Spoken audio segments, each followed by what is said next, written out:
My hope is that because of the work of neighborhood groups and NESCO and others, that we'll see improvement in housing. And it's hard to define, but this whole idea was called quality of life. To make neighborhoods more attractive, to create situations where there are more job opportunities. In the area of education, I was years ago on the board of directors of Head Start, and I'm very much in favor of this idea of preschool and early education, early childhood education. So we don't do it yet, although IPS does it pretty much, full day kindergarten.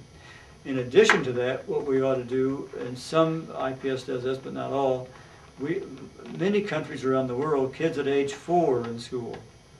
And young minds are very fertile minds. Kids are really anxious to learn. They don't have all these inhibitions that older kids do. And so they're ready to learn.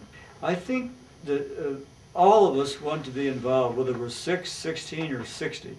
The idea that we want to participate and make things better, be a part of a larger group, not just sort of centered into ourselves.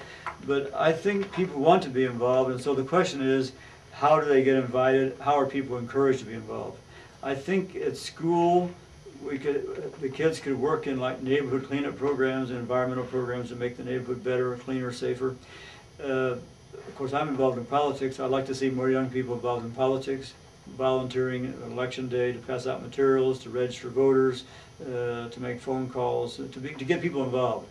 But I'm hoping that school officials and city and state and federal leaders will encourage young people to take part.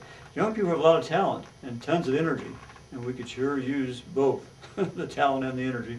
And so I'm hoping whether it's neighborhood cleanup programs, or being involved in elections, or making the neighborhood, improving the neighborhood, helping in a nursing home, helping old people, there are these opportunities to make life better.